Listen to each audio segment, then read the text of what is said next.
So first impressions.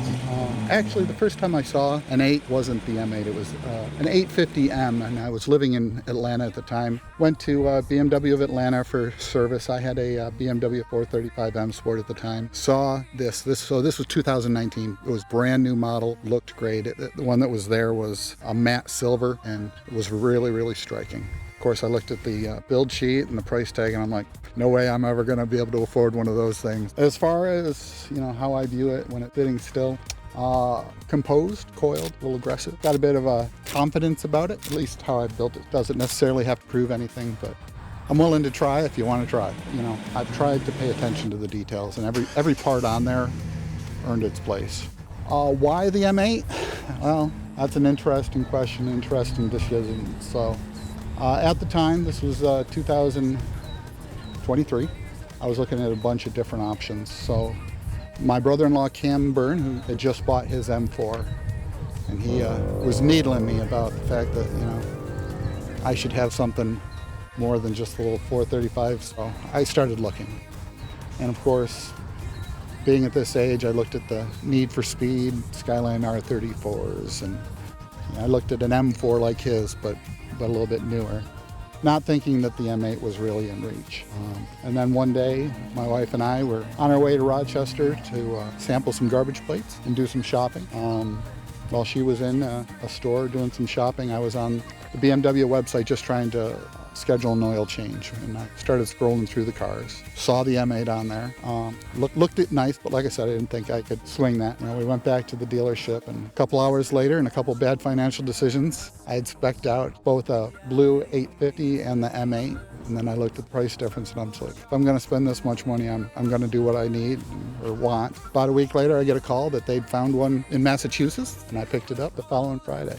I'm a person that suffers from buyer's remorse. So, the moment I make a decision, I'm second guessing myself as, okay, should I have done this? Should I have bought a Lambo? Should I have bought a Ferrari? That's a lot of money. Should I have just saved it? Can I retire early? But, once I got it, once I started driving it, there was no turning back at that point. First time I ever really, I'll say, drove it.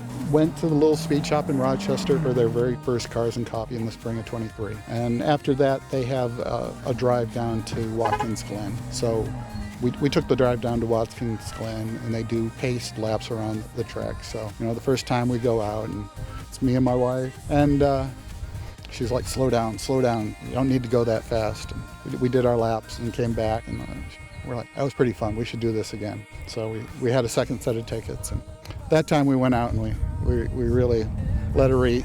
We got up to about 145, 150 on the straightaways, and there was no looking back after that. So I just pay more attention to the drives now. I look at the route, I look at the weather, I look at the different conditions. Is this going to be a fun drive? Is this just going to be out on the highway putting miles on a car for no specific reason? That's why I really love 80K Eurofest in the fall. The drive up to Lake Placid is beautiful. Once you're up there, there's beautiful scenery, the chance to go up the mountain. One of the things that both my wife and I look forward to. Was it what I was hunting for? I'll say kind of.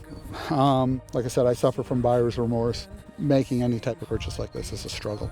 Did I really need a new car? No, the 435 was what I needed. Definitely has a presence, and it's not something you see every day, which was part of the requirement for me buying the car was, I don't want to show up at a car event and see 7 more of my cars sitting there. And at this point, after owning it 3 years, I think the most I've ever seen sitting next to me is one other, and we've conversed before we both showed up there because, the M8 ownership community, at least the car show community for M8s is pretty small.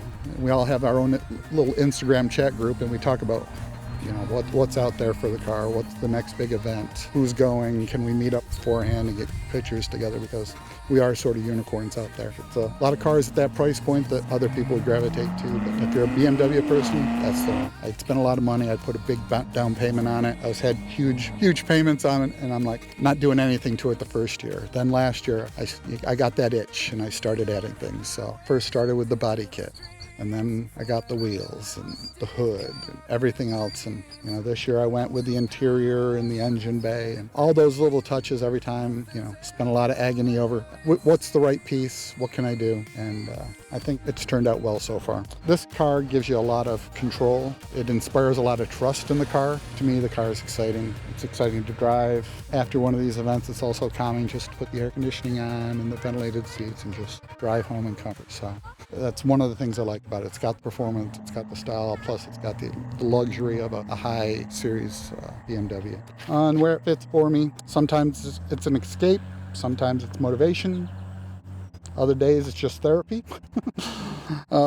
It's part of what I look forward to every weekend, getting to go somewhere. You know, I joke with the wife, I get to drive the hot rod, I get to drive the show car. Where are we going? Do you want to go get ice cream? An opportunity to drive.